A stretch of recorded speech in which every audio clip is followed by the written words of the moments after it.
before I ask my question.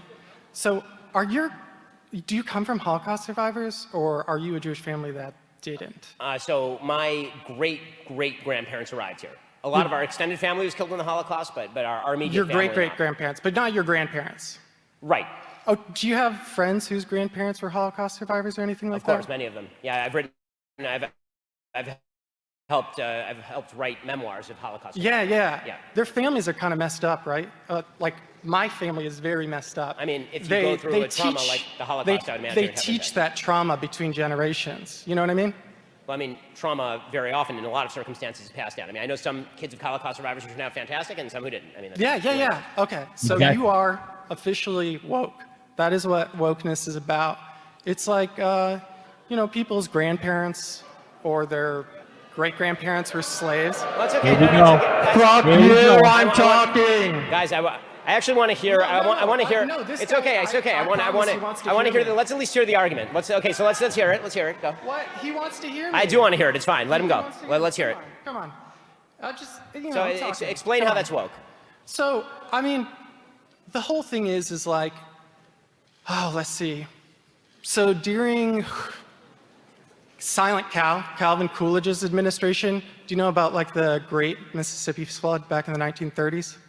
I understand that American history is filled with racial evil. Yeah. And that causes some intergenerational trauma, which affects people's ability to be, effective, and things like that. Fine. So let me ask you a question. Yeah. So if the idea is that history has consequences, of course that's true.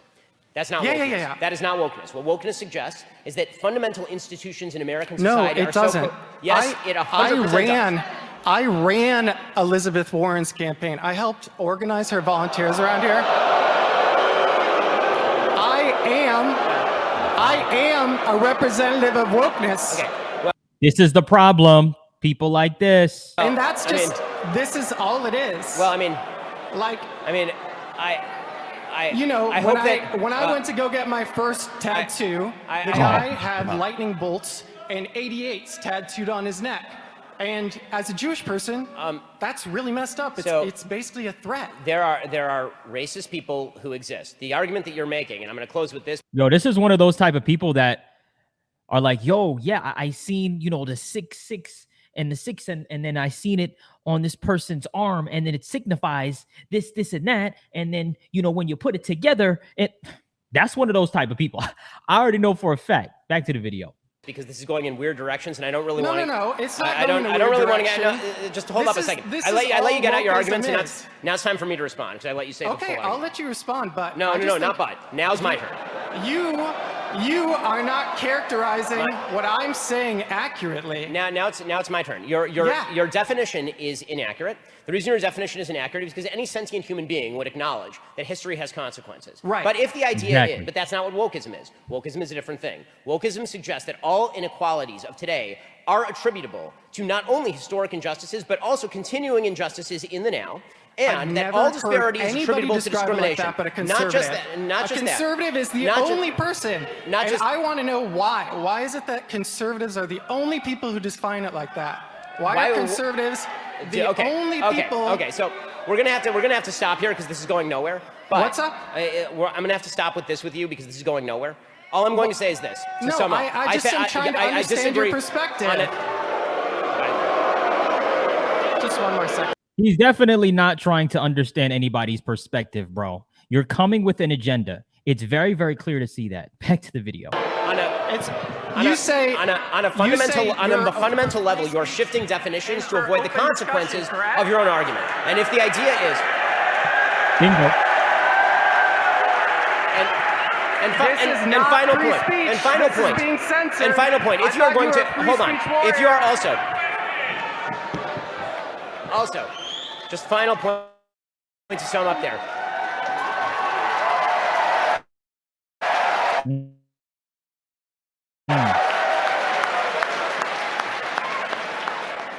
Final point to I can follow that. Yeah, I just want to make, honestly, I want to make one final point to sum up there. If the idea is that traumas of the past invariably bleed down into the present, that does not explain why certain groups that have been historically not only marginalized but slaughtered in mass genocide are some of the most successful groups in our society. Bingo. So if the idea is... Right. if the idea is that past trauma always equals current inequality, or that my actions in, say, robbing a convenience store are attributable to bad actions that happened in Alabama in 1930, the answer to that is no. Don't rob the convenience store. The only way they are going to be able to break the chain of history is to make good decisions. What people on the left don't like to talk about is actual solutions. What they like to do is bitch about problems that existed 60 years ago and blame those for failures to solve them now. Bingo. Bingo, bingo, bingo, bingo. Yep, that's what people on the left do. That's what they do constantly. There's no solution, right? For example, I just watched the debate last night where basically Biden couldn't get 2 words out, right? Well, he did, but, you know, he was stumbling. He couldn't finish a sentence. So, but what was interesting is, you know, a good amount of that, instead of talking about how to help the country, right? Like, for example, in this video, instead of saying, hey, Ben, I noticed X, Y, and Z, right? I feel like this could be better, right? Or maybe just talking about some solutions instead of coming with your freaking agenda in front of literally got to be about maybe 300-400 people in that room, right? That literally, as soon as you open your mouth, do not want to hear it. You see the problem? This is the problem. And this is the problem of what the left does. They put that nonsense into their ear, into their brain, and then they start spewing it out. And it's terrible, right? But let me know what you guys think. This is just my personal opinion. Drop in the comment section what you think below. Make sure you slap the like button, kick the subscribe button for more. Until next time, peace.